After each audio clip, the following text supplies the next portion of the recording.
Hey guys, Nick here from Test Me Tutoring.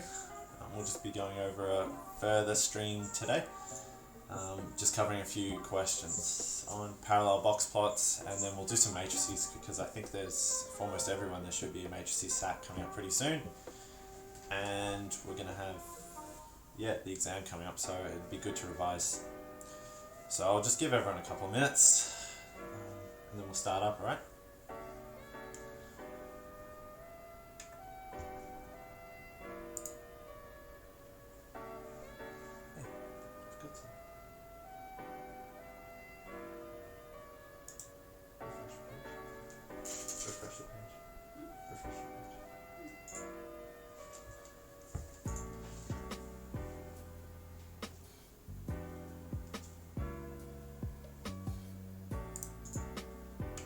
So and just as we go through the stream today, I'll try and make this as interactive as possible. I've got some multiple choice questions that we'll do on Pollev. I'll send through some links, but I'll be watching the chat a lot of times, so please shoot us a message there. Happy to talk about anything and everything as we go through. So alright, we'll just give it a minute and then we'll start up.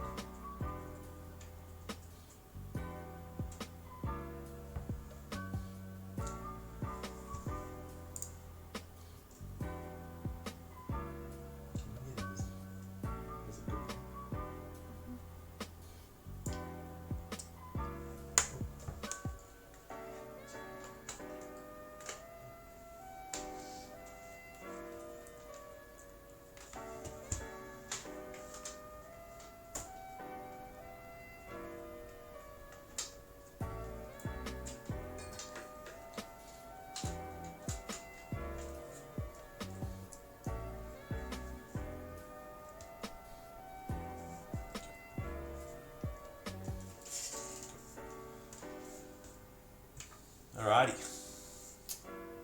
So, welcome back, Coughing Bean, as well. How you doing?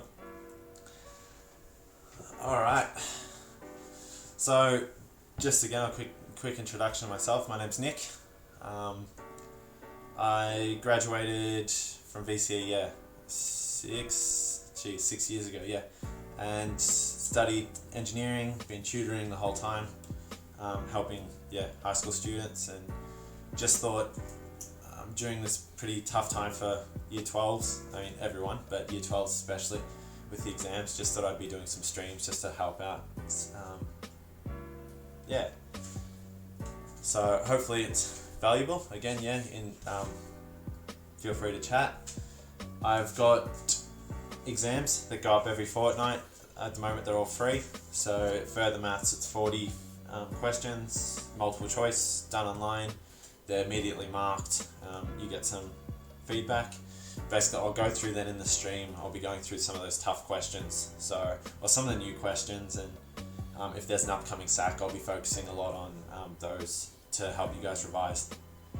So, in the exam that's just passed, some of the new questions I added were around parallel box plots. And I just want to explain how we first draw those parallel that's a difficult word, box plots, and then how we can read those, and a lot of the questions that are kind of asked with it. And I'll be going through some different multiple choice questions and things like that. So I'll put a link. I'll go through it first, and then we'll go put the link in chat for the box plots. So, happy to get started. So this is the question. These are the box plots that are in the question. So we've got 3 different ones. And basically, it shows how data is distributed over various different variables. So in this case, it's oranges, apples, and bananas, and how many fruit sales there were for different days through the month. So there's questions around this one, so I won't exactly in the multiple choice questions, so I won't explain this too much, but we'll draw our own down here. So the first step to drawing any box plot, and I've gone through this in one of my earlier streams, so I won't spend too much time, but we'll still go through it, is we need to order the data from smallest to largest. So we'll just quickly go through each of these data sets. So let's do this one in blue. So this one we've got 3, then we've got 11, then we've got 30, 40, 41, and 55. I think that's all. 6, yeah. Also, excuse my writing. It is what it is. Kind of can't change that. I have tried for many years. And this is what it's like after it's improved. So this one's 18, 27, 30, and we'll go up, what, 35. Call out in chat if I've made a mistake. 54, and then 59.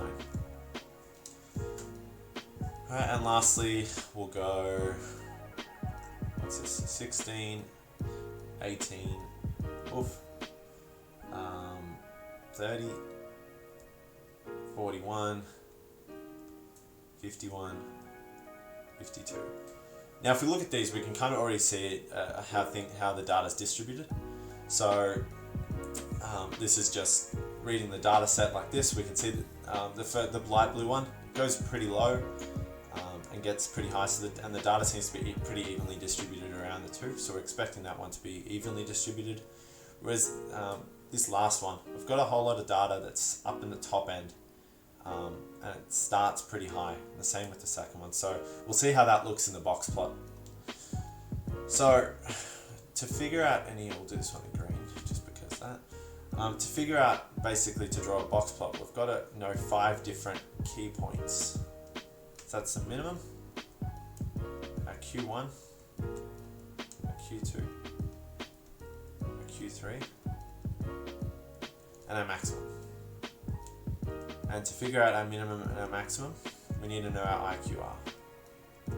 So there's basically 6 points that we need to be able to figure out. Now, Q2 is where we always start. Now, Q2 is the median. So that's also called the median. Again, if I'm going too fast, let me know, but I have done this in an earlier stream, so I'm kind of moving through this a bit. So to figure out a median, there's 2 ways we can do it. I'll show both ways. So one way is using a formula, and that is the formula is n plus 1 over 2. Now I really enjoy I like formulas. Kind of understand a lot more when I got a formula and I can just remember it, but some other people don't. So as I said, I'll go through both. So n is the number of data points.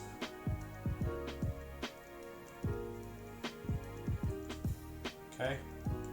So in this case, we've got 6 data points, right? So 1, 2, 3, 4, 5, 6. 6 plus 1 over 2. That's 7 over 2, which is 3.5. Now this works for any median of anything. So the median is not 3.5. It's in the 3.5. Oh, that's a difficult one to say. 3.5 position. Okay. So when we're reading up here, I need another color. This is the first position, the second position, the third position, and the fourth position. The median is going to be in the 3.5. So that's right in the middle of these two. So right here. Okay? So for the blue one, our median is 35. So that's halfway between 30 and 40, okay? The red one, or the pink one, halfway between 30 and 35. That's 32.5, right? The white one, now, halfway in between 30 and 41. Now we can do this one on the calculator if we want. We can just go 30 plus 41 divided by 2, and that's how we get halfway between them. So we can do it on the calculator as well. So that's 35.5. Okay? So that's our Q2. So now we can draw this line across here. I haven't given myself a lot of room, have I? Can I make this? No, that didn't help. But anyway, so now we've got basically 2 groups on either side. We now figure out the median of each of those groups. So we've got 1, 2, 3 spots on either side. The middle point of that is obviously the central point. So it's that one there, that one there, that one there. So that's the center of each half. The Let me know in chat if that doesn't make sense, but hopefully it's alright. So the top one is our Q1. So that's 11 for this one. And 41 is our Q3. Oh, that's a bad one. Oh. It's 11. This one over here is 27. So I'm just reading these circled points on the side. So that's these ones here. Okay, and that's 54. I just realized you guys can't see my mouse, I don't think. So, and this, and the white one, that's these two circled bits. So that's 18 and 51. Now, they're basically that's our Q1, Q2, and Q3. So they're the three central points really for a box plot. Now to figure out our minimum and our maximum, and I don't think I covered this in my other stream, but we need to find what's called the lower fence and our upper fence. Now, they're not, I won't say they're required for everyone, every single box plot we do, but it's kind of, you've got to understand when we need to use them and when we don't. It just depends how spread out the data is. Now, it doesn't take too long, but you just, if you're rushing through, sometimes it's easy just to skip the lower fence and upper fence and hope that there's no outliers, okay? So it's basically saying, we use lower fence and upper fence to tell us, are any of our data points too far out of the range that they're considered outliers and we don't really include them, okay? To figure it out, we need the IQR. I know I'm jumping around a bit, but the IQR is Q3 minus Q1. And in this case, that one's 30. For the red one, the IQR is, we go 54 minus 27, which is 27. And then for the white one, we go Q3, which is 51 minus 18. Just checking to make sure you guys can see the calculator right. Yeah, cool. And that's 33. Okay. So this is what's called IQR, Interquartile Range. I'm not writing the whole thing out, just it's IQR, okay? Now, the lower fence, I should probably move it over a bit.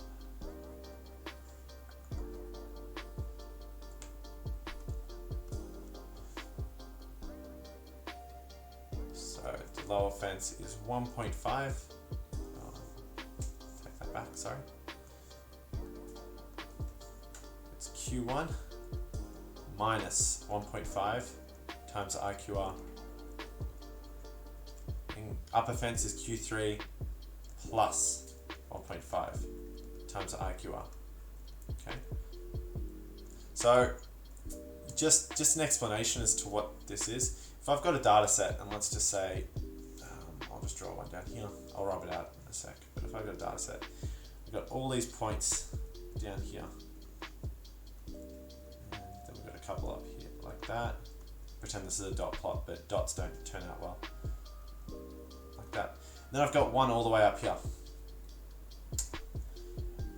If we're trying to understand the average, for instance, of this data set, we've got one all the way up here. This is more useful when it comes to science and things like that when you're doing experiments, but we can call this one an outlier. One, it could be a mistake. Things could have happened, errors could have happened, and if it's very, very different from all of the other points, we call it an outlier, and we basically exclude it from the data set. So we can say this one, we don't want to include it in the data set. So the maximum is actually this one here, not this one, not the white one up the top. So it's useful in science and things like that. We use it in box plots because it's data distribution, but it is useful in real life, okay, if you get into science, experiments and things like that. So just an explanation of what the IQR is. The upper and lower fences. So for the blue one, I'll do the explanation of the blue one. Remember, it's Q1 for the lower fence, Q1 minus 1.5 times IQR for the lower fence. In that case, it is Q1 is 11, so that's that value up there. Okay, just rub out all my arrows so I don't confuse people. 11 minus 1.5 times, and the IQR for the blue one is 30. So 11 minus 1.5 times 30. Our lower fence is negative 34. Basically, if any of our data points are below negative 34, they're called outliers. They're out of our range that we don't want to include. Upper fence, we do a similar thing. Q3 plus 1.5 times the IQR, which is 41 plus 1.5 times 30. Hope everyone's following along. That's 41 plus 1.5 times 30. And that's 86. So if any of our data points are above 86, we don't include them. So we look at our data set at the top left, back up top left here.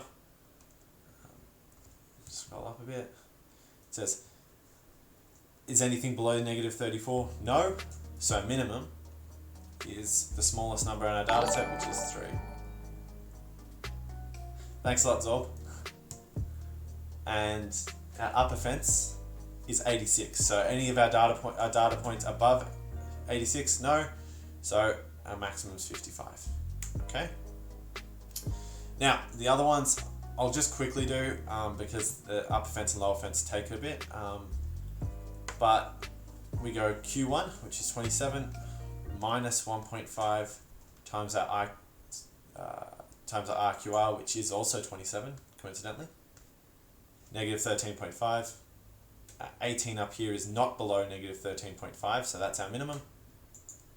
18. Our maximum, 54 plus 1.5 times 27. Maximum is 59 because it's not above 94.5. Again, I hope everyone's alright with me going a bit faster on this one because the IQRs, the minimum and maximums take a bit. And then the last one, 18, which is our Q1, minus 1.5 times 33, which is our IQR, negative 31.5. That's not, 16 is not below that, so that's our minimum. And our maximum, look, 51 and 52. I'll just do it, but 51 plus 1.5 times 33, 100.5, 52 is definitely not above that. So that's our last point. So I guess specifically that last one, if you look how close our Q1 value is to our actual minimum, to our minimum value, it's almost impossible that that's going to be an outlier. And the same with the Q3 value. So it's kind of like when it comes to multiple choice questions, a bit later and things like that, in the exam and things, just have a look at the data set. If the data set's very compressed, then it's very unlikely that it's going to be outliers. So it's really if you get one that's vastly different. So if this one was up like around the 100 or 200 mark, that's when you'd be like, oh, okay, that one might be an outlier. So like if that was 152, we'd say, yeah, that's probably an outlier. Without even having to work it out, that's probably an outlier. But again, it's good to go through the whole practice and everything like that. So now let's draw them. Okay, so what I'm going to do is copy and paste this one a bit lower, just so we've got a bit of room. I don't need that bit. Copy. Jeez, I hope that worked. Paste here, it did. Cool.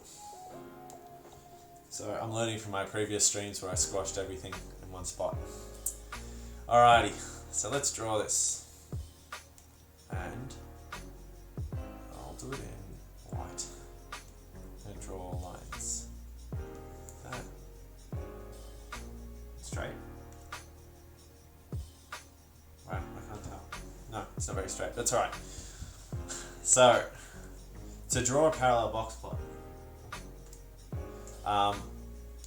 we look at what our minimum and maximum values are for the entirety of the data of all three of our box plots. So the smallest value we have is a 3, and the largest value we have is a 59, and we basically extend a bit on either side.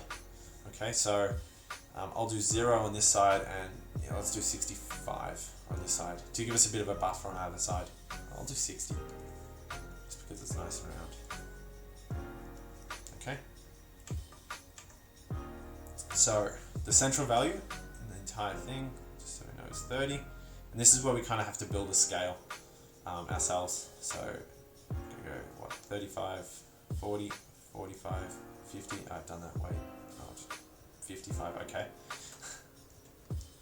In the essence of time, I think we all understand how scale works. 25, 20, 15, 10, 5. That's 20, and that's 10. Okay?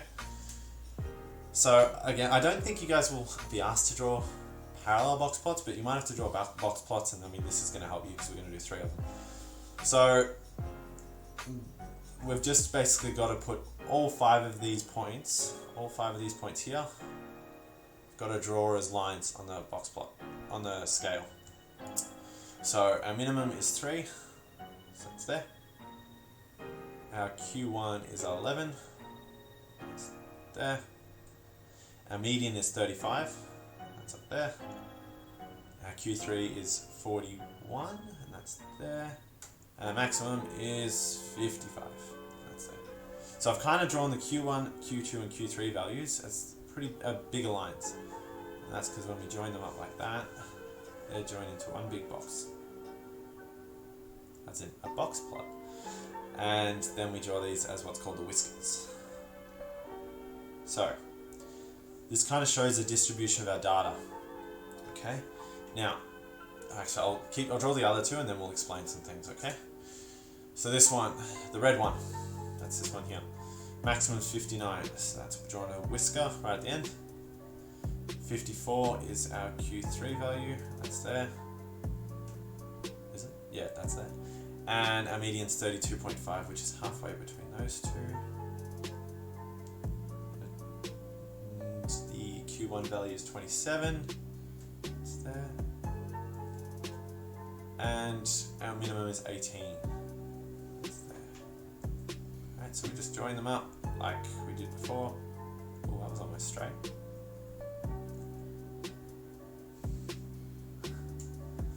Okay, and lastly the white one. So again, we'll go through this one a bit quicker. Minimum, draw Q1 value, which is pretty close actually. It's there. And 35.5, it's roughly there. 51, and 52.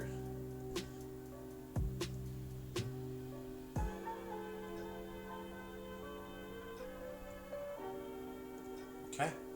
Now there are 3 box plots, okay? Now a lot of the questions when it comes to reading box plots is usually around the percentages of data, okay? So yeah, it can ask you where the median is and where the median is and where the maximum Q1, Q3. I mean, those questions are pretty, like, we know that the smallest whisker is our minimum. We know the first bar is our Q1, the second bar is our Q2, third bar is our Q3. And the last whisker, that's our maximum, okay? And if we had any crosses, that's what we call outliers, okay?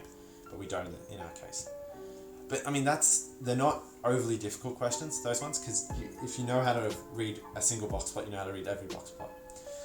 A lot of the questions we'll be getting is in terms of percentages of data. Okay, and that's kind of what a box plot needs to be explaining. It shows you where data's grouped, okay? So each area of a box plot, now when I say area, I'll grab the highlighter and see if this one comes out okay.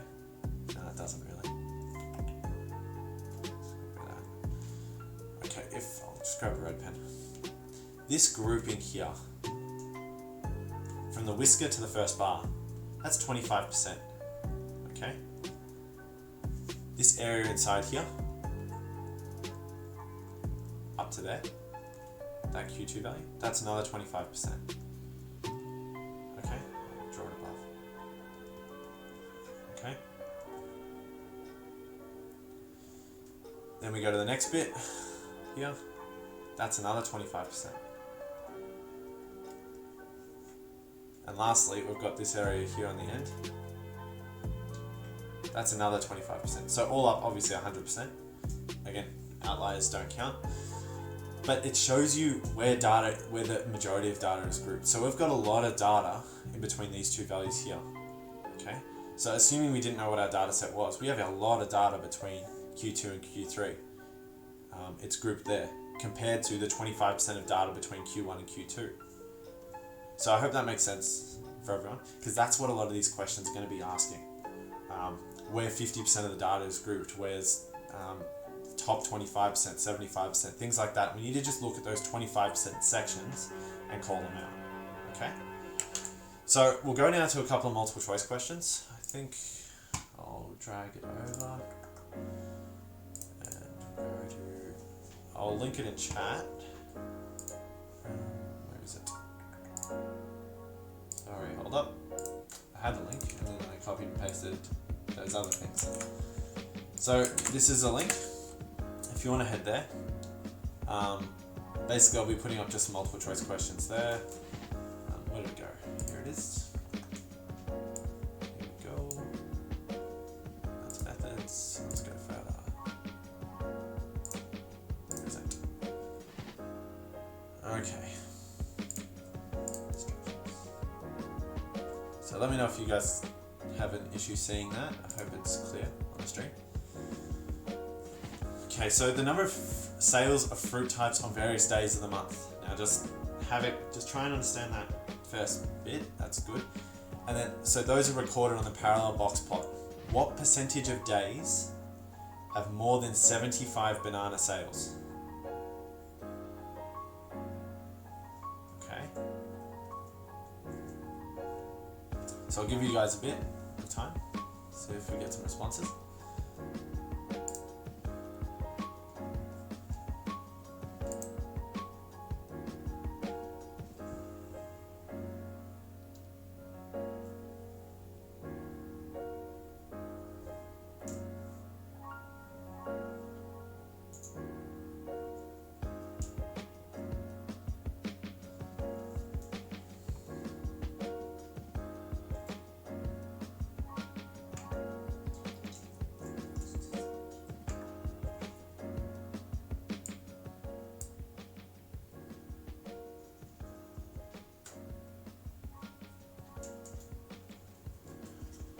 Alright, any responses?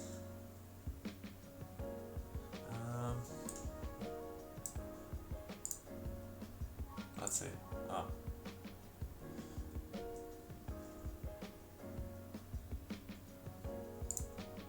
Alright, so we'll just keep moving. So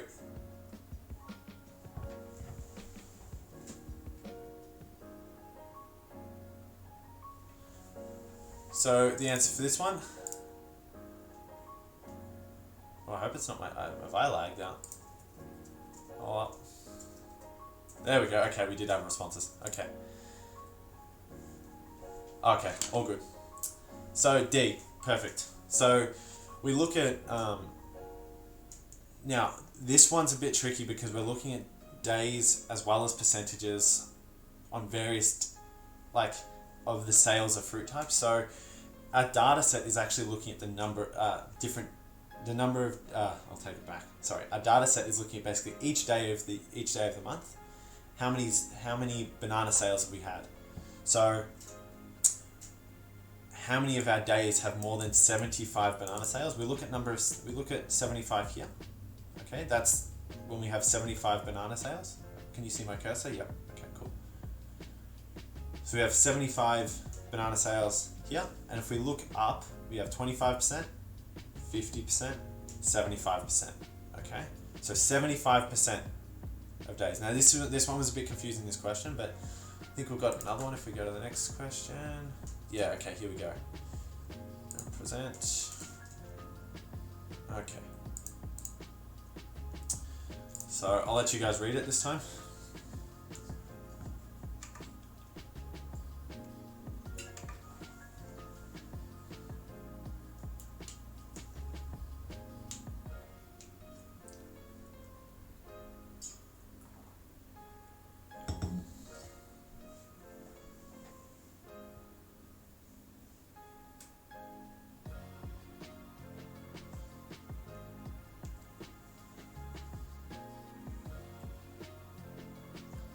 So, yeah, good questions. I'll be streaming every 2 weeks.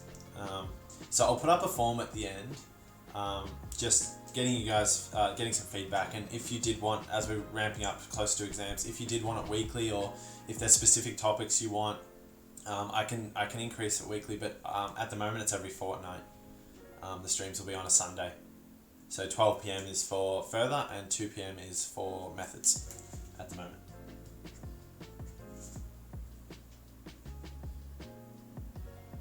Which is the 20th, I think, of September. Yeah. Alrighty, let's have a look how we go. Again, I'm not getting any.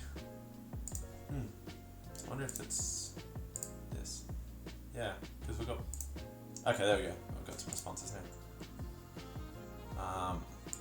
Yeah, great. Good work. It's B, and for some reason I can't.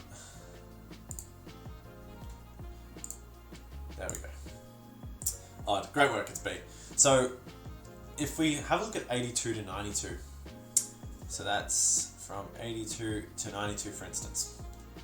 That does not, it encompasses 50% of the orange sales, but the banana sales, it doesn't encompass 50%, and it's sitting inside that 25% bracket.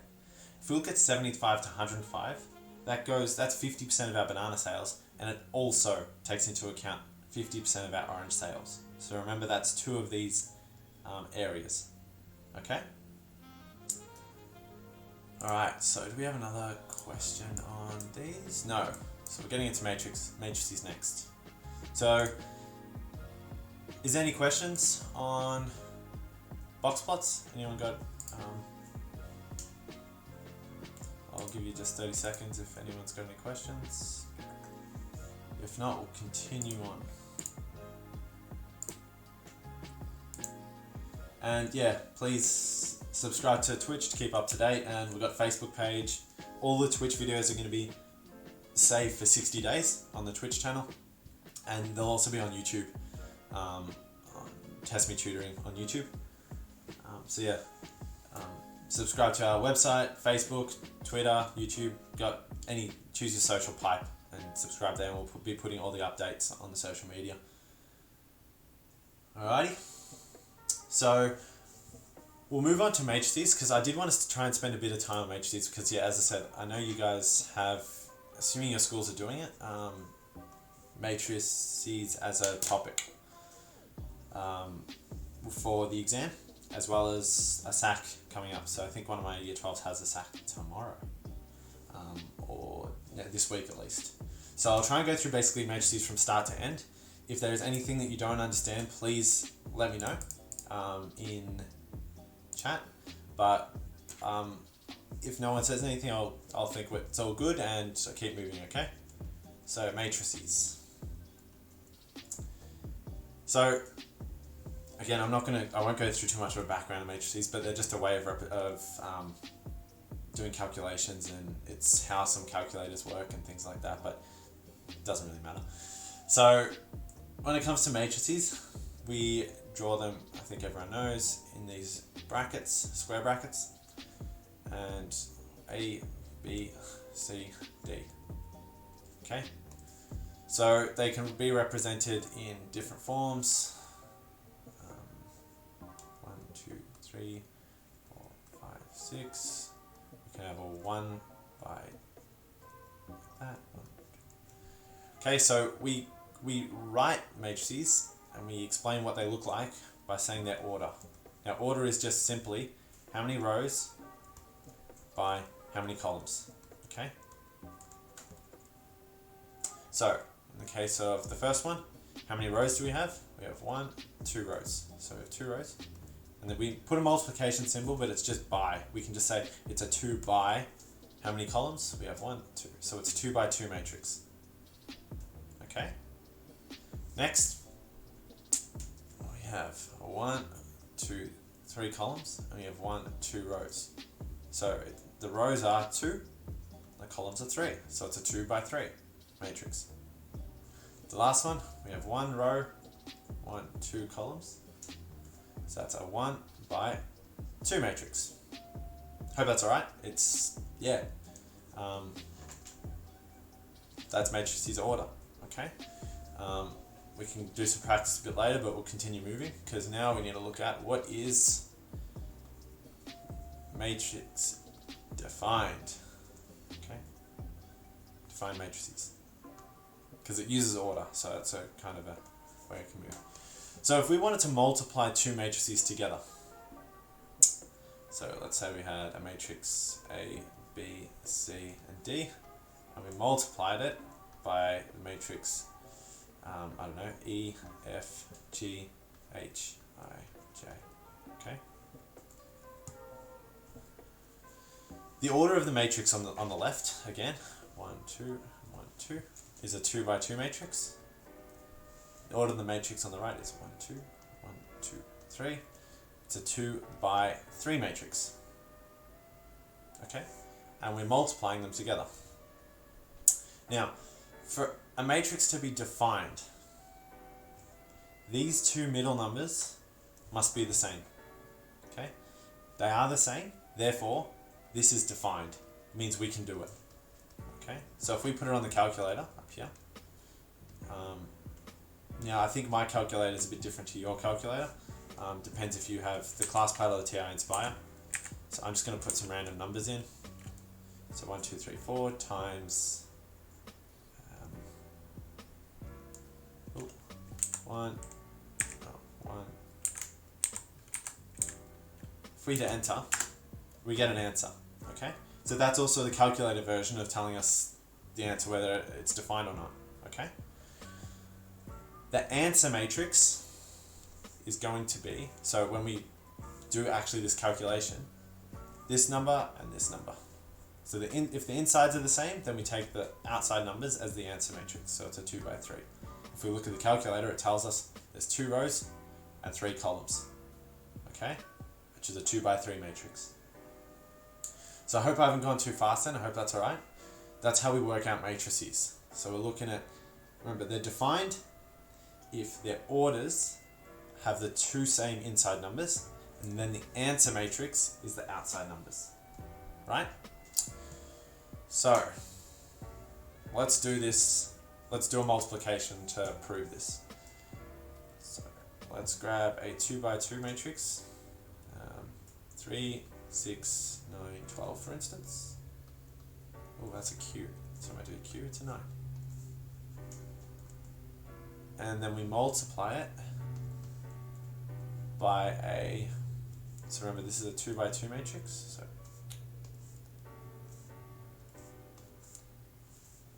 1, 2, 1, 2, so that's a 2 by 2 matrix. Should try and change colors a bit more. We're multiplying it by, we need to have a 2 here to have this defined, don't we? So this can be 2 by anything, so let's say 2 by 1, but those two numbers need to be the same. So let's draw a 2 by 1 matrix. A 2 by 1 matrix is 2, actually I'll go a 2 by 2 matrix just to explain multiplication. Might as well do it while we're here. Let's have it as 2, 4, 6, 8. Okay? So the two inside numbers are the same, therefore the answer matrix we know is going to be the two outside numbers, which in this case, pretty easy, it's a 2 by 2 matrix. Okay, so I might just move these over so I've got a bit more room. That's my goal for this stream, okay, is to not ever run out of room. Let me move this over, there we go. And don't call me out if I do, okay? So we know it's going to be a 2 by 2 matrix. So there's one box that we need to fill in. It's 2 boxes, 3, 4 boxes. So this is going to be a 2 by 2 matrix. Now I drew the boxes big for a reason. There's multiple ways we can, that people are taught how to do this. So I'll go through 2 ways. 1, the way I learnt, and 2, the way I got taught yesterday how to do it. So it's good. Tutoring's good because I actually get to learn how teachers are teaching at the moment. So my way is I look at this box here. Okay, it's going to be row 1, column 1. Right? So what we do is we multiply row 1, that's these ones here, multiplied by column 1. That's those ones there. So we go 3 by 2, okay, so that's this one here by this one here, plus, and then we go that one by that one, 6 by 6. Okay, hope everyone understands that. There's another method that is taught, and it's called the run and dive. Now I think it's almost the exact same, it just doesn't use these column and row numbers, but basically we look at this one here, sorry, this one here now, this is where we're looking, is running and diving. So we're going running along here and we're diving down here. Okay, 3 by 4. So remember, it's the first one by the first one. Then 6 times 8 plus 6 times 8. Okay. Hope that makes sense. I do prefer my method because it actually it actually explains why things are happening instead of and where the arrows need to go. So again, let's look at now this bottom square here. Okay. So, what row is it? Row 2. What column is it? It's row 1. Oh, it's row 2. It's column 1. Okay. So then row 2 here. Column 1 here. Okay. So 9 times 2 plus 12 times 8. Okay. Last one. What row have we got? Sorry, that's meant to be 6, I think. Yeah. Sorry about that. 9 times 2, 12 times 6. Sorry. Alright, now we look at the last one. What row have we got?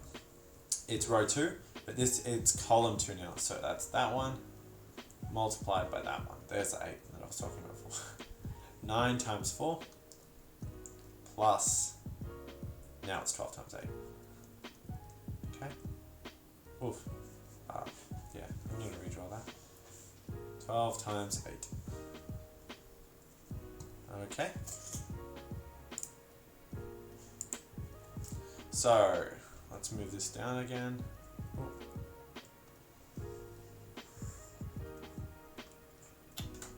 Oh, let's go on now. So, now we just have to solve these ones. So, 3 times 2 plus 6 times 6. 3. Now, again, these questions, usually you could do this all on the calculator. However, there are some short answer questions that will tell you, so that's 42, that will say, multiply these two matrices together. And it might be a 2-marker question. It is not okay to just do it on the calculator and then write it in. You might need to actually do this manually, and that's why I'm going through it, okay?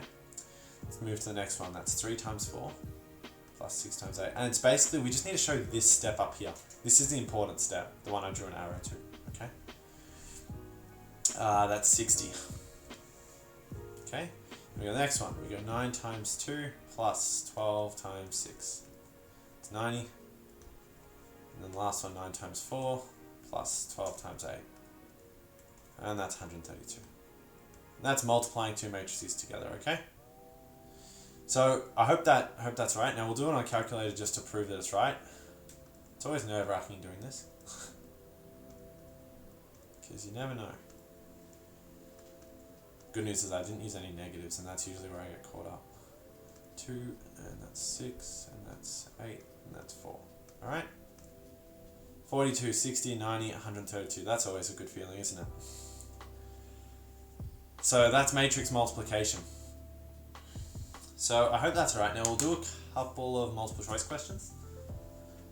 Just to have a break from me talking. So let's bring up Polev again. I'll link it. Chat. Head to that. Right. What is the order of that matrix? Oh, okay. I should have turned off responses. Sorry if you were still trying to guess that. I wonder what it is. I'll give you a couple of seconds. I need a bit of a stretch. What we got? Perfect. It's 2 by 3 matrix. 2 rows, 3 columns. Spot on. Now, this one's a bit more tricky. Give it a go. Which of the below are defined? Okay. Now, just remembering a squared Hope everyone knows, but a squared is a times a. C cubed is c times c times c. Okay?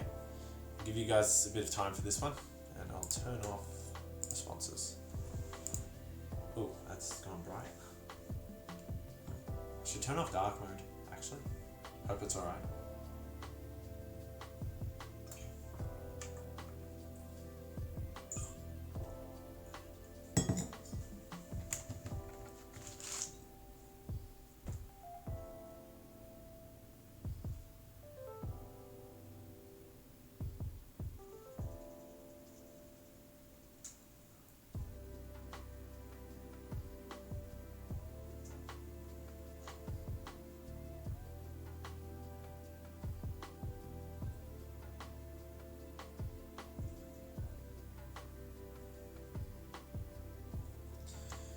Alrighty, so how did we go?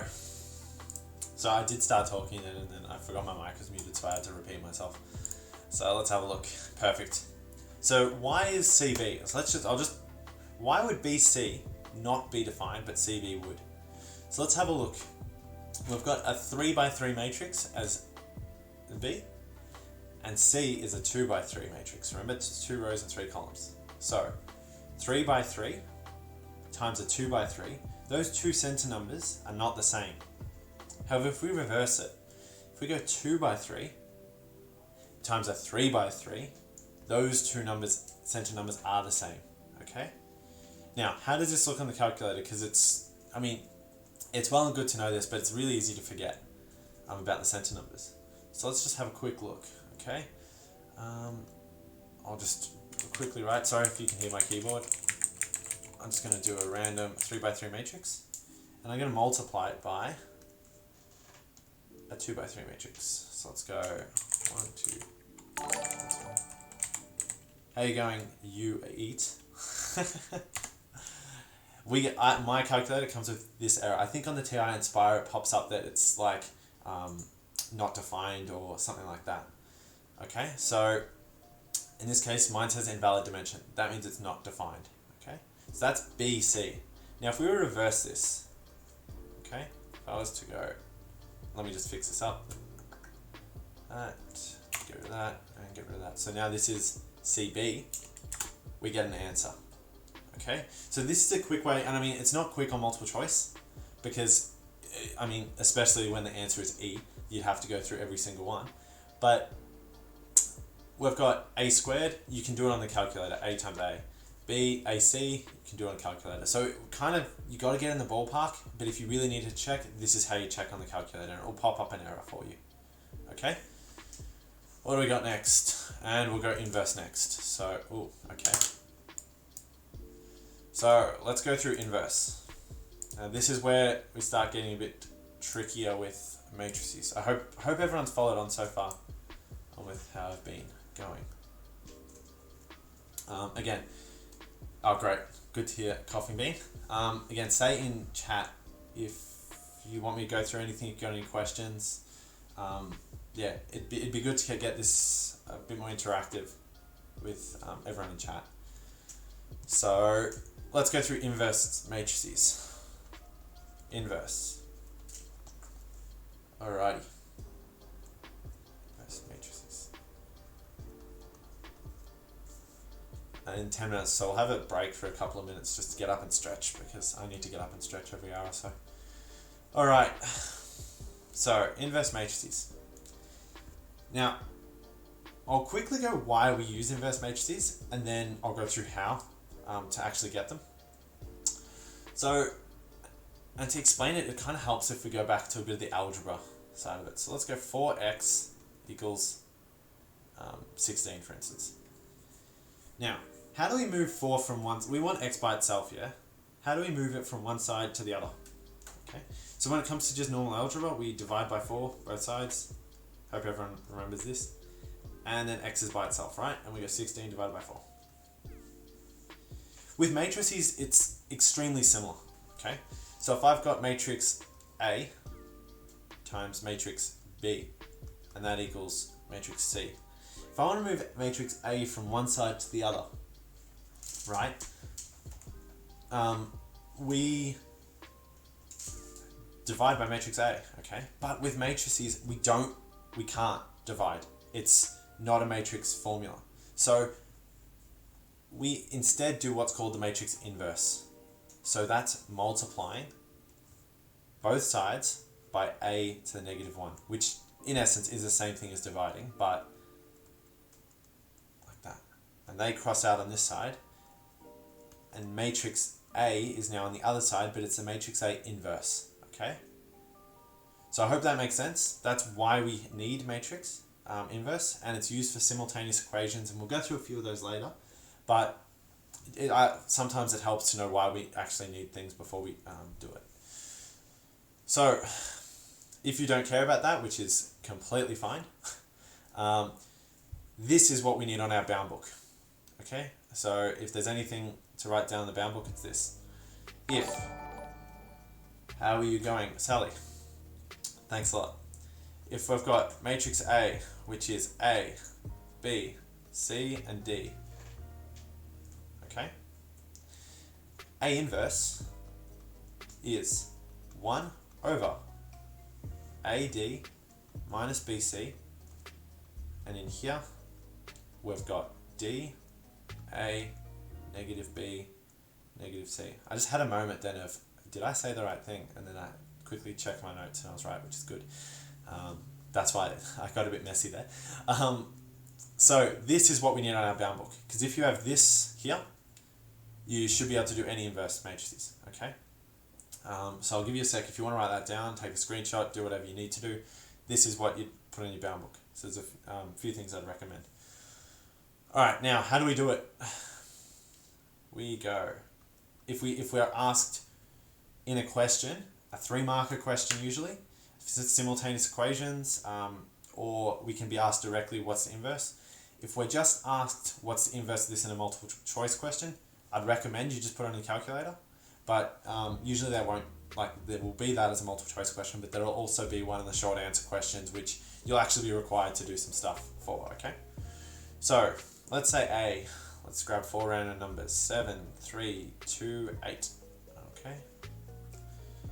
Our A inverse, we literally just plug our A, B, C, and D. I'll change colour just to vary it up a bit, have a bit of fun. 1 over. Remember, this is our A, that's our B, that's our C, and that's our D. That's our D. It's kind of D. Okay, our A is 7 times D is 8, B is 3, and C is 2. Okay, and inside our matrices we have D and A, which are swapped, so that's 8 and that's 7. Pardon me. And our B and C have become negative, so that's negative 3 and that's negative 2. Okay? Now we just figure that out, so we go 1 over 7 times 8 minus 3 times 2. It's 50. And we still write our matrix here. And then a lot of the time, we need to put this factor, so that's what we call this scalar, it's sometimes called a scalar factor out the front, I call it a factor, this thing here, okay? We put that inside the matrix, so basically we times each thing inside by 1 over 50.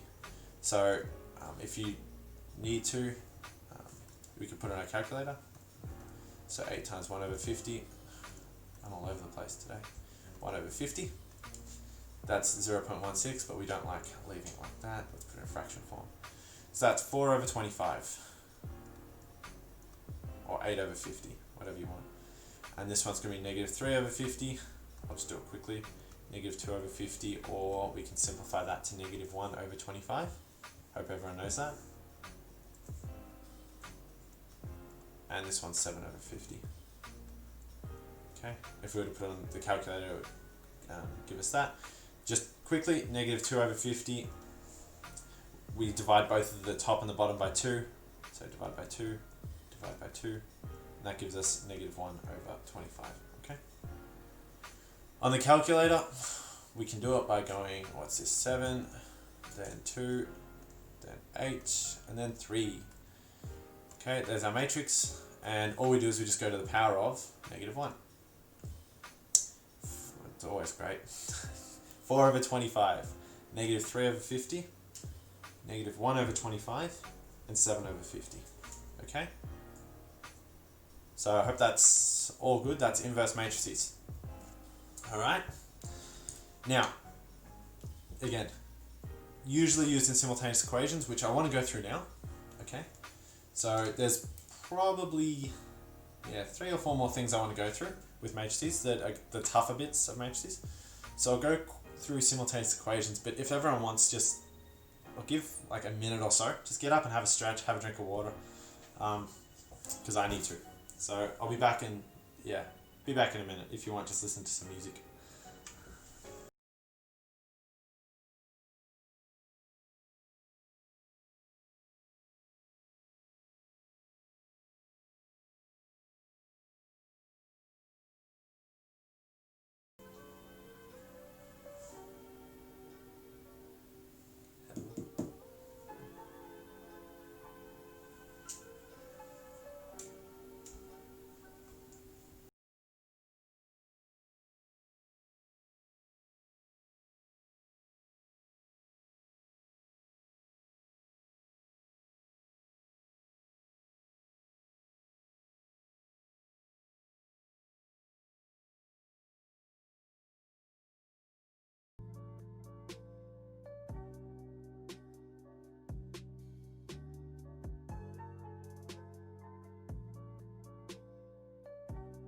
Alright, can you hear me? All good? Alright, I don't know why it's like am I a response? Yeah, great, cool. Thank you, because if you couldn't hear me and no one responded, yeah, great. Alright, so now we'll look at simultaneous equations quickly. So we'll do the multiple choice questions in a bit. Alright, so simultaneous equations with matrices. I hope everyone knows simultaneous equations without matrices, but it's usually represented like this, and then we've got an answer. So I'll just draw the 3. So we've got our coefficients matrix. This is our x, y variable. You don't have to know any of these names, but again, I prefer formula based. And there are answers. So usually they're written like 3, 6, 2, I don't know, 9. X and Y are here. And just random answers that I'll write 13 and 26, for instance. Okay, so if we were to do our matrix multiplication here, remember our row by column here because we've got multiplication here. That's a 2 by 2 matrix and that's a 2 by 1 matrix. It's defined, okay? And our answer is going to be a 2 by 1 matrix. It's these outside numbers. Again, just reiterating some of the stuff that we've gone through. If we were to expand this matrix, we would get 3 times x, so 3x plus 6y, and that's equal to the top answer. How you going, Clinducks? And that's 13. Okay, so that's the top one. Then we go to the second one, which is 2x, remember, 2 times x plus 9 times y equals 26. So we see how this is simultaneous equations. Okay, so we've got 2 different linear equations represented as matrix. Okay, so I'm going to move this all to the side because we don't actually, I just wanted to explain why they're, how this matrix is a simultaneous equation, okay? Because I don't know if it's covered well enough at school. And I mean, you guys are working from home, so it's very easy to zone out. So, how do we solve this simultaneous equation with matrices?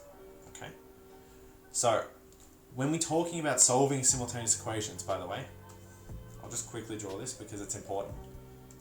If I've got 2 lines that look like this, when I solve for x and y, the answer tells me that point there, where they cross over, okay? Hope that's alright with everyone. Okay, and I'll go through a bit more of that later on, but as essence, 2 lines will cross over once, almost all of them, and we'll go through the other cases in a bit, but in this case they cross over once, and that's what we're solving for. We're solving what the x and the y coordinate are for here. It's x comma y, okay? Alright, so I'll just erase that all. So that our answer, what our answer needs to be is an x and a y value, right? So, what we've got here is we've got, I'll just write it as A matrix times our X matrix equals our, I don't know, C matrix for answers, okay? We need X and Y by itself, like we had before. How do we get X by itself? How do we get our X matrix by itself? We've got to move A from this side to that side. And how do we do it? With the inverse. So we got X equals C by A inverse. Now, we'll talk a bit about this in a sec because we can have this going two ways. A inverse times C or C times A inverse. So we'll talk about that in a sec. But again, I'll move this to the side. That's what we're working towards. Jeez. There we go. Really? Just erase things. Okay. Anyway, I'll leave it there. I'll scroll down a bit. So we need to find the inverse of our A matrix, which in our case is, let's do it in Y. Our A matrix is 3, 6, 2, and 9. Okay? Equals A. A inverse equals, remember our 1 over AD minus BC. We can just use the formula, plug and play. D, A, negative B, negative C, okay?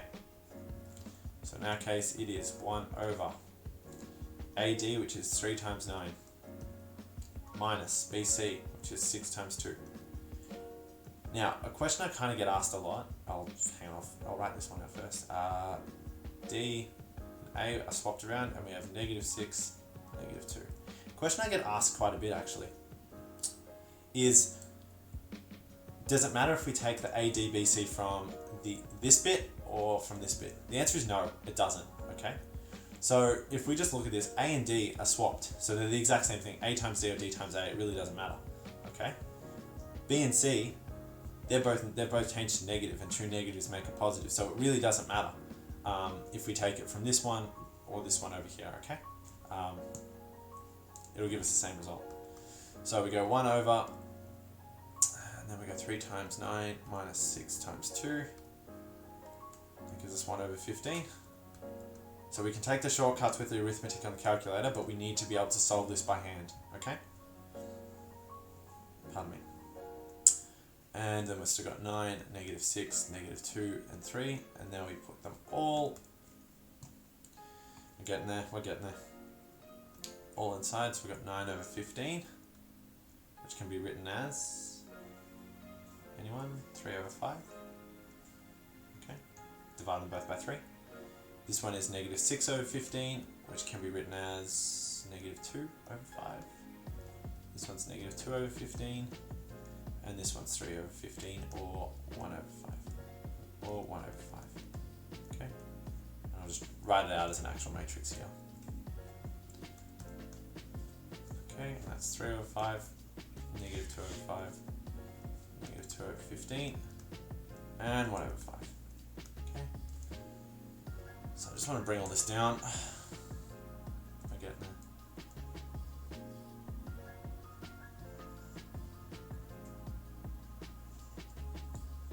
Up here. What's that down there? How did that get down there? Okay. Alright. Cool.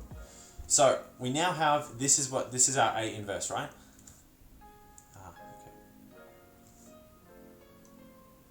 So I think this one said before C times A inverse, didn't it? C times A inverse. Okay. So we have two options now.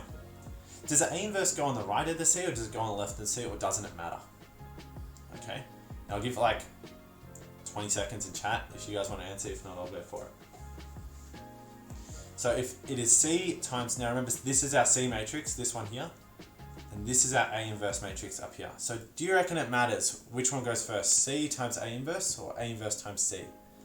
Just let me know if you think it matters or not.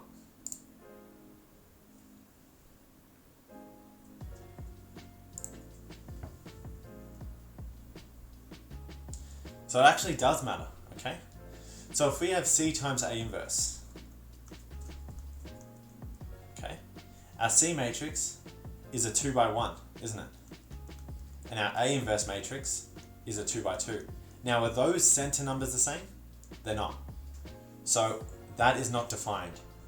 Whereas if we have a look at our A inverse times C matrix, that's a 2 times 2 multiplied by a 2 times 1 matrix. Those two center numbers are the same, therefore it is defined. So this is really important. Now, a lot of the simultaneous equations questions will have you writing this out. Will have you writing it out. So that annoys me that I've got some random writing down the bottom, so I'm just going to get rid of it, okay? So what we'll need to write out is x, y, so remember that's our x and y, that's our x matrix, it's equal to, now on this side we're going to have A inverse times C. Now you have to put A inverse first, which is 3 over 5, negative 2 over 5, negative 2 over 15, and 1 over 5, okay? You have to put that first, multiplied by our 13 over 26, okay? Now, when we get to this point, you don't need to show any more for any of the questions, okay? This is as far as you need to get without a calculator, okay? And even still, you can do a lot of the arithmetic with the calculator. It's just, yeah, going forward, you have to do this part. So we go 3 over 5 on the calculator. And we have negative 2 over 5. We have, oh, that's an equal sign for some reason. Negative 2 over 15. And we have 1 over 5. Doing a calculator on a pen is actually quite difficult. Times 1326. That gives us answers of negative 13 over 5 and 52 on 15. So what does this actually mean? That means these two graphs that we found up here, these two, 3x plus 6y equals 13 and 2x plus 9y equals 26, they intersect at the coordinate negative 13 over 5, comma 52 over 15. Now there's a couple of ways we can work this out, but let's go to simultaneous equations on the calculator. Again, let's hope I didn't screw up any of the math. This wasn't one of the ones I did as an example. 6y equals 13 and 2x plus 9y. Forgot the equals, nope. We're getting there. We're getting there. Equals 26. And my calculator, this is how we do simultaneous equations. In the TI Inspire, you go menu, algebra, solve simultaneous equations, and then solve a system of equations. And then you type in x and y as your variables, 2 equations, and then you can just input the same thing I've inputted here, okay? You just write your 2 equations, okay? Hit enter, and there you go. We go all the way down. X is equal to negative 13 over 5, and y is equal to 52 on 15, alright? So I hope that's okay. It's quite difficult, but I'll give you guys a multiple choice question just to have a bit of a break from my voice, okay? Let's open this one up. And I think it's presenting, and I will copy and paste in case anyone doesn't know what the polar is. Just give it a go on that. I'll get rid of responses. Oh gosh, that goes really white. So head there, I'll give you guys a bit of time because the inverse, try it manually. And I know the calculator's there. Let's just give it a go manually and tell me what you get, okay? It's not overly difficult, this one, but let me know what you get, okay? I'll take a bit of a break from my mic.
So we've got to remember using that formula, that 1 on AD minus BC, and then we're swapping that A, we've got a response, that's cool.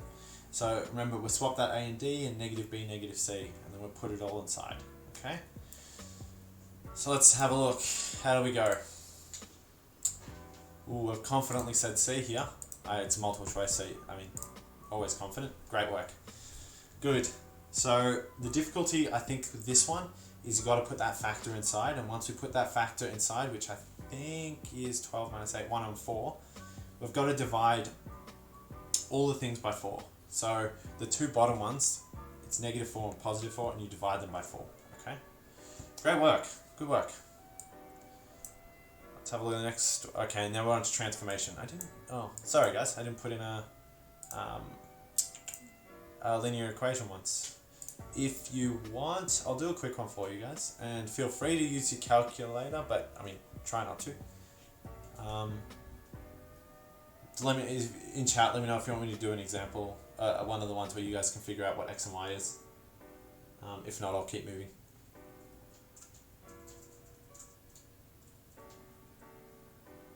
Alright, no worries. So, let's say we had 1, 7, 7, and 3. And then we had X, Y, then we had, I don't know, 6 and 10, for instance. So it might be a bit difficult, but just give it a go with the inverse and moving it over, and then you can use a calculator for the rest, or you can just solve it on your calculator if you want. Just tell me what X and Y equal, okay? Just give it a go.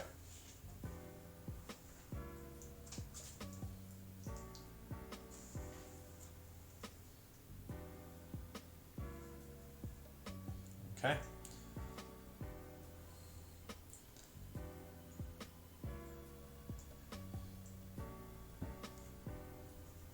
I'll give you guys, let's say, a minute to do this one, because you do it on the calculator as well. Alrighty?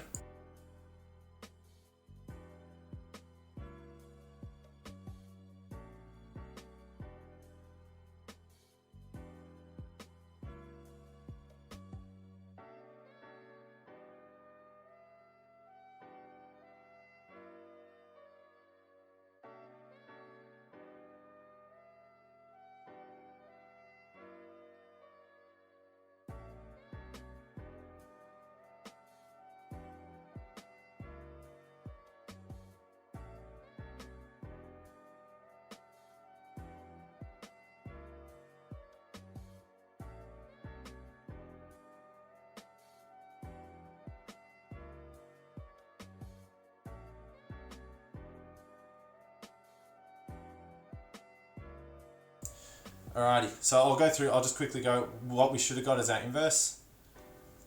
X, Y. Yeah, sorry, that was a bit hard, because you got a factor of 1 on 45, or negative 1 on 45, I think. Yeah, so let's have a quick look. Let's find the inverse. So 1, 7, 3, and 7. And we go, yeah, cool. Well, do you want to check, is your inverse that one? I think, or was it 46 or 45? My bad. Cool, yeah. So our inverse is negative 3 on 46, 7 on 46, 7 on, oh, great work, Coughing Bean, and negative 1 on 46. Okay? And then we multiply that by 6 on 10. Remember, inverse always comes first. Okay? So this is kind of this is kind of the question you'll be asked, okay? This is a 2-marker question. This gives you 1 mark, okay? Specifically, you will lose a mark if they're the wrong way around. Okay, and then we do that on our calculator, and we go times 6, 10. Okay, and our X and Y should have been 26, 23. Yeah, sorry, that one was a bit hard. Again, I made that up off the top of my head, so there we go. That's what X and Y are equal to. Alright, we're going to do one more thing, and it was quite late in matrices, so you guys, if you guys have done matrices, it's kind of really late on when you would have done this in term, but it's probably the most difficult bit, and that's transformation matrices, okay? Now, It's, I kind of enjoy them, but I'm a nerd, and that's alright. It's good to be a nerd. So, we've got 3 colonies of penguins. Okay? A, B, and C. Actually, you know what? No, we're all from Victoria, because we're all doing BCE. I think we're all Victoria. We've got St Kilda penguins. We have Phillip Island penguins. And we have, are there penguins in Antarctica? And yeah, well, they don't travel anywhere. But let's say Antarctica. Let's imagine there are. I'm not sure. I'm pretty sure there are. Antarctica. Anyway, so let's say I've got the 3 flocks of penguins. I should have just used birds. But anyway, I digress. Basically, what transformation matrices say is kind of, and they're used specifically around animals a lot because they show how animals move between different places year on year. And we can start getting patterns and we can start drawing some conclusions. And a lot of the questions will be around animals or changes in things over periods of time. So basically, St Kilda had, let's say, 100 penguins here, Phillip Island had 200, and Antarctica has, 4,000, just because Antarctica's big. Okay? It basically shows us penguins that move year on year from here to here is 20%. 20% move from St Kilda to Antarctica every year. Penguins move from here to here, only 5% of them move. Okay? Phillip Island to Antarctica, Phillip Island to Antarctica. I'll do a different colour. Again, we have 20% moving, but 10% go from Antarctica to Phillip Island. And St Kilda, let's go green, Phillip Island, St Kilda. We have quite a big overlap here, so 60% move there, and 70%, will that work? Yeah, 70% move from here to here. Okay? This is basically explaining to us what's happening year on year and moving around things. Now, we can do this manually if we really want. I don't recommend it, but we can do it manually. So, if we look at the ones going from St Kilda to Antarctica, for instance, 20% of the 100, so 20 over 100, that's 20%, times by the 100 that are there. 20 penguins are moving St Kilda to Antarctica, so 20 are going this way. How many are going back the other way? 5% of 4,000, so that's 5 over 100 times 4,000. 200 penguins are going the other way. 200 penguins are traveling from Antarctica to St Kilda. That's after the first year, okay? This is well and good, but if we wanted to work out after 6 years what's going to happen, good luck to you if you wanted to work that out manually. So what we need to do is we need to represent this as a matrix. Okay? So we call this a transformation matrix. Now, if we look at this, it's just fit in. Alright, so we have St Kilda here, that's where they start. They always start at the top and go to the side, I think. Yeah, start and end, yeah, cool. Start here, and what am I looking at? St Kilda, and that's going Antarctica as B, Antarctica and Phillip Island as C. And they end here. St Kilda, Antarctica, I think they're St Kilda, penguins at St Kilda, I think. Anyway, so basically, this is where the penguins start, and this is where the penguins end. So, what percentage of penguins started in St Kilda, ended also in St Kilda? Okay, so we'll figure that one out last actually. So how many penguins went from St Kilda to Antarctica? So started at St Kilda, ended at Antarctica. 20%, which is 0.2. Okay. How many started at St Kilda and ended at Phillip Island? 0.7. Okay. How many so if we add this up, that gives us 0.9. We need 100% total. So what's left? 0.1. So we get that by going 1 minus 0.7 minus 0.2. And change that to decimal, which will help a ton. 0.1. Alright? So penguins that started at St Kilda and is 0.1 or 10%. Okay? Antarctica. Let's make it blue. How many penguins left Antarctica to go to St Kilda? 5%, so that's 0.05. How many left Antarctica to go to Phillip Island? 0.1, that's 10%, that's this one here. And how many's left over? We go 1 minus 0.1 minus 0.05, 0.85. Okay. Lastly, we'll do Phillip Island one. In green. Phillip Island. How many left Phillip Island to go to St Kilda? 0.6. Hope you guys know how to read this now. This one's 0.2. Phillip Island went to Antarctica. And lastly, it's we add them up, and that will leave us 0.2 here. Okay. So that's a transformation matrix. Okay. Now, we can use this in this formula. Again, the formula they put on the bound book is S0 is equal to some matrix. Okay, and usually it's A, B, and C. Okay, because there's 3 places. S1 equals the transformation matrix times by S0. If this looks familiar, it should. This is your recurrence relations things. Okay, so I hope that makes sense. S1 times the transformation matrix multiplied by that one.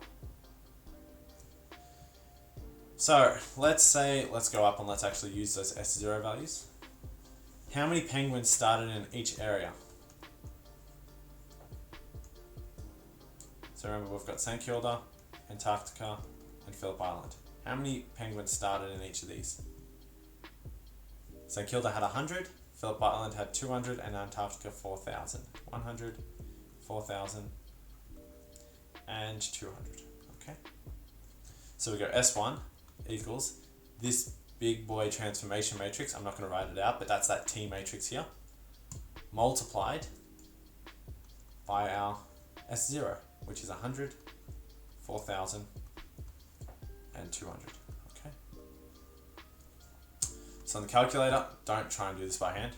On the calculator, we have 0.1. Sorry if my keyboard's clickety clackety, but I'm not typing this in with my pen.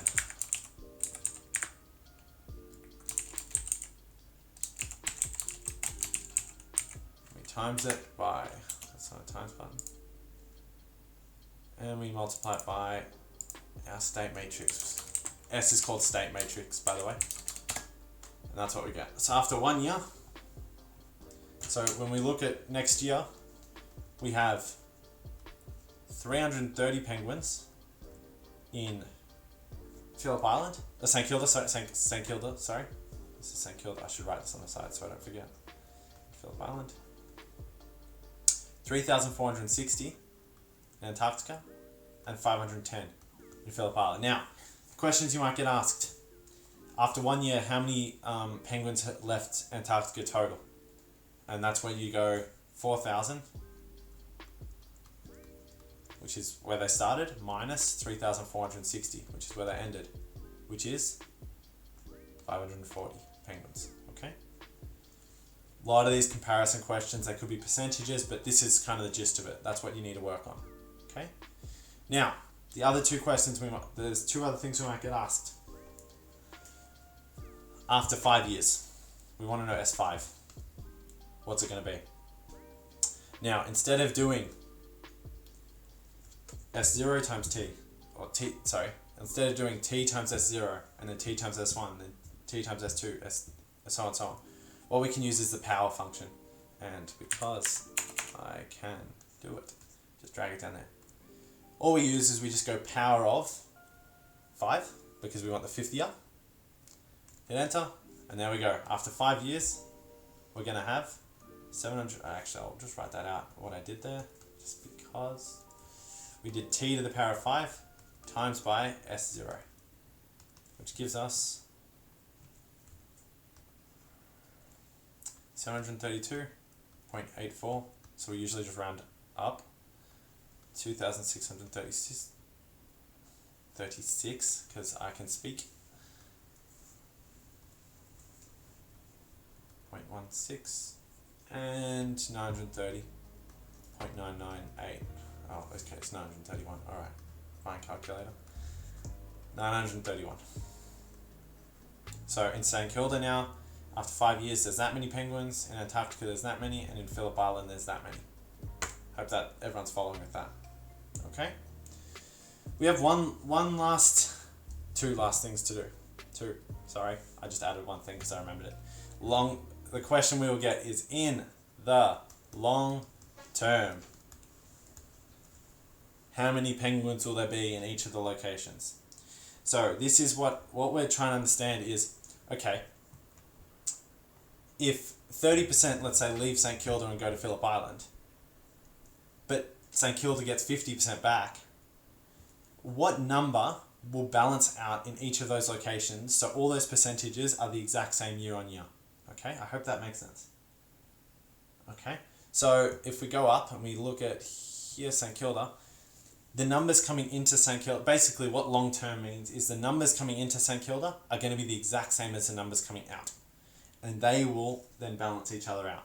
Okay, so the way we check it is we go, what is S100? Do not do S1000, your calculator will freeze. S100, okay? So we just grab the exact same formula we've been using. That's t to the power of 100 times by S0.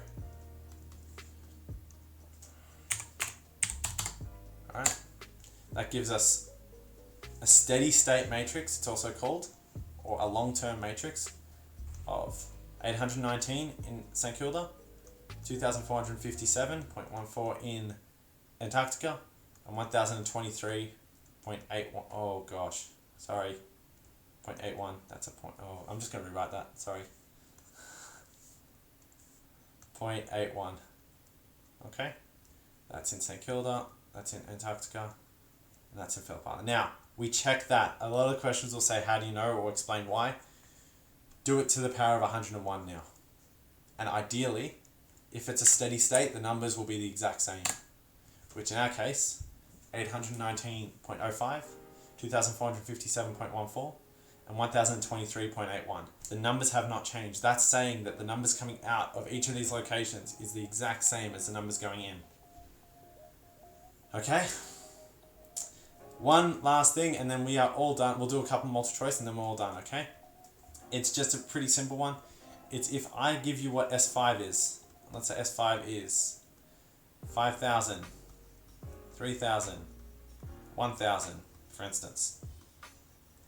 And the transformation matrix is the exact same as we've got above. So, you know what I'm going to do? What I can do, because I'm on a computer. Where is it? There we go. Oh. Jeez, look how much I'm shaking. There we go. It's not even cold today. I'll dump that one there. Let me move it. You're the worst. Let's just scroll over a bit. There we go. We've made it work.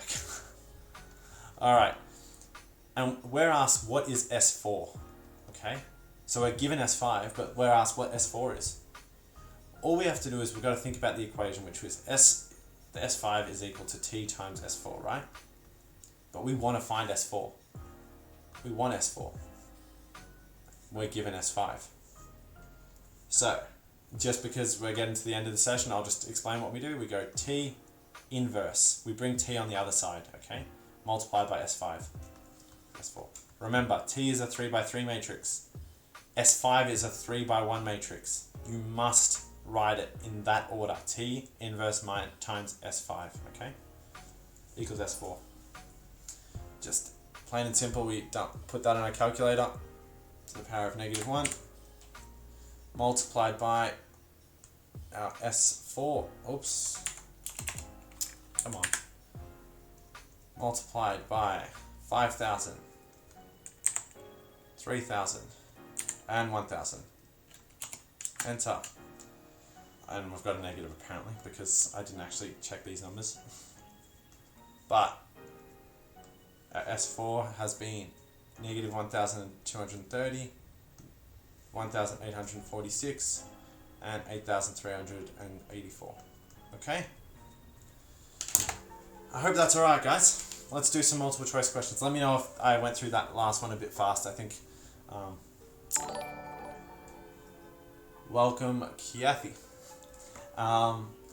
Let me know if you need me to go over that last one again, but if not, let's go through some multiple choice questions, okay? So I'll put the poll lever up again, and I will be back. So let's give this one a go. Okay, I'll put the poll lever up.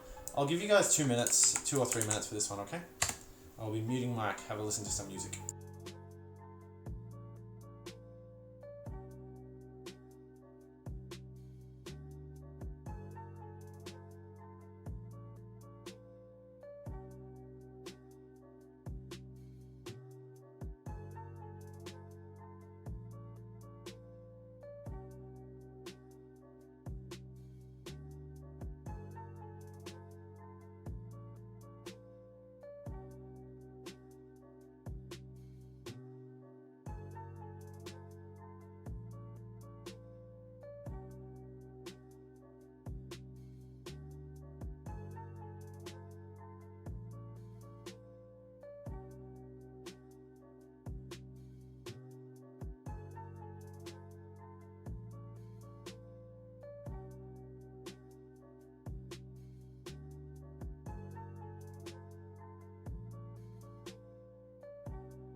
I keep forgetting to unmute the mic. So how do we go? Let's have a look. Responses. B. Spot on. Good work. Great work. So remember, it's our transformation matrix to the power of 5 multiplied by our S20, okay? Because we're transforming it 5 times. Give this one a go. This one might be a bit more difficult.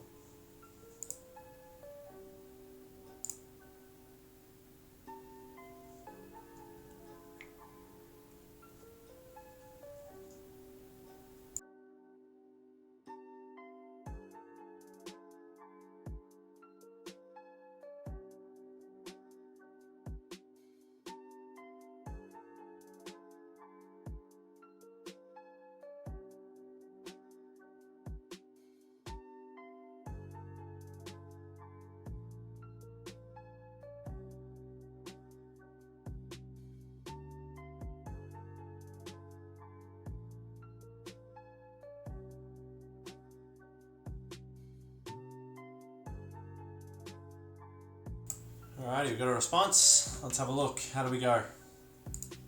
Let's have a look. C. Perfect. So this kind of one, you got to do T inverse multiplied by S20. Get the answer and then go T inverse multiplied by whatever our answer was then. So kind of got to do it twice on the calculator. But great work, because I mean you got the right answer, so assuming that's what you did. So if you need me to quickly go through on the calculator, shoot through on chat, but otherwise, I think we have one more. Ah, okay, it's just something I didn't go through. Basically, if we input this on the calculator, actually no, this one's going to be a bit more. I'll quickly explain this one. It's one last thing that I forgot I added on to the end.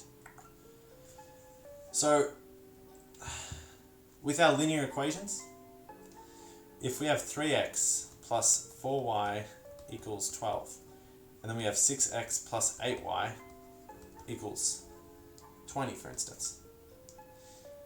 If we put this on the calculator in our linear equations, again, this is what we do with our linear equations. Sorry if I'm going a bit over, guys. Hope that's okay, because there's meant to be a bit of question time. And 6x plus 8y equals 20. And then we have x comma y. So we've got no solutions for this. What this basically is saying is these two lines, instead of intersecting like we had before, they're actually lines that are going in parallel, like this. Oh gosh, they're meant to be parallel, okay? So that's no solutions, okay? We've also got that if I swap this, for instance, to 24, I think it is, we get this weird answer, because see how it's got a y in the answer for x? That means, as soon as you see that, at least on my calculator, that means infinite solutions, okay? So no solutions means they're parallel. What would infinite solutions be? they're actually two lines that are right on top of each other, like that. They cross over infinite amount of times. So that's infinite solutions. The last one, as we went before, if I just change that to a 7, we now cross over at that point. And that's one solution. Or, as sometimes we've said on the exam, a unique solution. Okay? So that's basically what we've got to do. Now, with matrices, we've just got to be able to convert, and that's what this question's basically tackling here.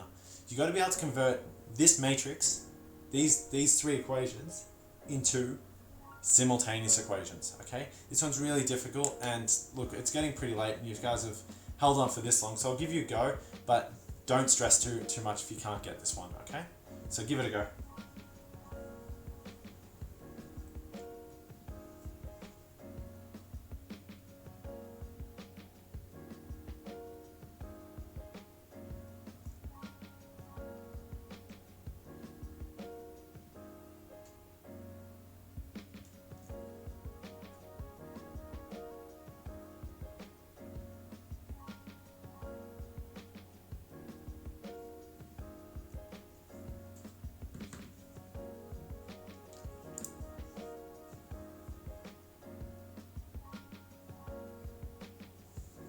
There we go. Got any responses? Okay, sorry, I forgot to hide the responses. Let's have a quick look. Spot on. Good, so again, if we just input in our calculator, I'll just quickly go through what we can do here. The first one is negative 2x plus 7y. So I've got negative 2x, 7y is equal to 50. And this one was kind of good because it was actually the first two. So then we go 4x minus 14y equals 20. So 4x negative 14y equals 20 gives us no solutions, okay? If we were just to change, just to prove the point, 3x plus 4y is equal to 3, we get a solution, okay? So that's why it's the first and the second. All right, so I think we might basically open up questions now. I got a few things I want to say. Here's a Google form for anyone in chat. Please, it's just a feedback form for me on how I can improve the stream, any other things you want to go through, any other subjects, how you think it went. If you did the exam, because remember there is an exam at Test Me Tutoring, and here's a good plug, testmetutoring.com.au. So if you want to have a look at our website, there's also Facebook, which I will try and find. I should have had that link somewhere. It's kind of important, eh? There we go. There's the Facebook link. It's coming, I promise. Give us a like. Oh, no, that's just a link to Facebook. Thank you, Facebook. That's the link to the page. Just chuck us a like, and basically any of our social pipes, Twitter, YouTube channel, I won't link them all. Again, if you can fill out that form, that'd be great. If you've got any questions about further maths, but anything about unis or anything like that, about your preferences, because I know that's coming up. It's coming up pretty fast, actually. Just let me know. I'll be hanging around for another, I don't know, 5-10 minutes. We can stay longer if people are chatting, but if not, all good. Yeah, thanks for watching. Please subscribe. Yeah, and I'll be hanging around for a bit.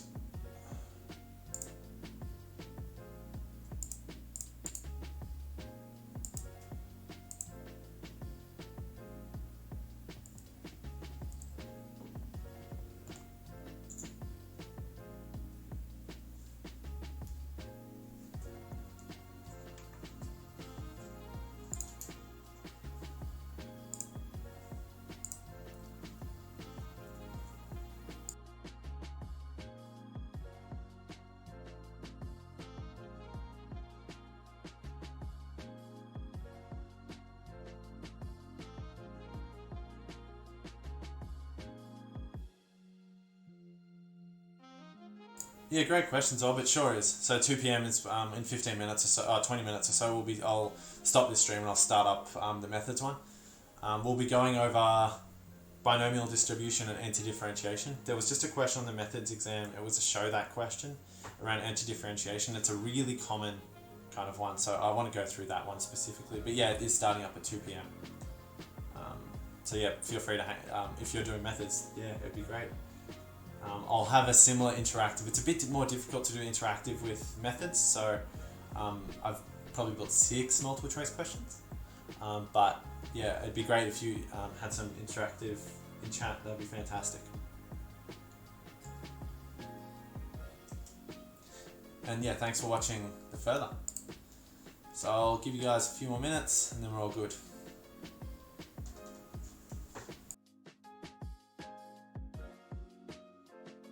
Also, I just want to say, I've been on the Reddit page because I think I've been posting on Reddit a bit just when I'm releasing the free exams and the streams. I've seen a fair bit of stress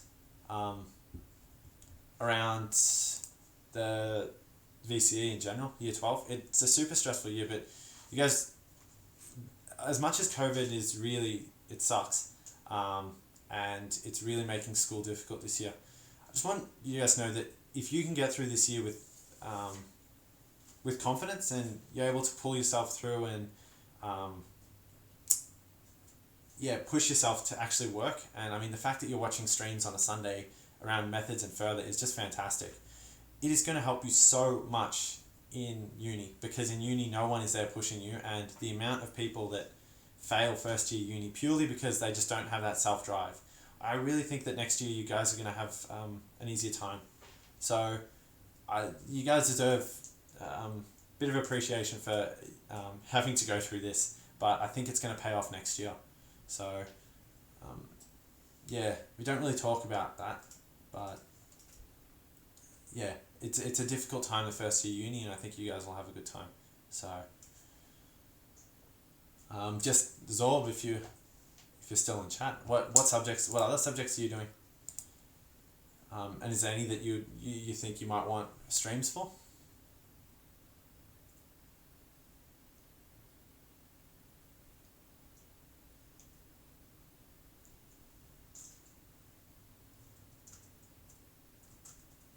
And anyone else in chat, not just Zorb, sorry.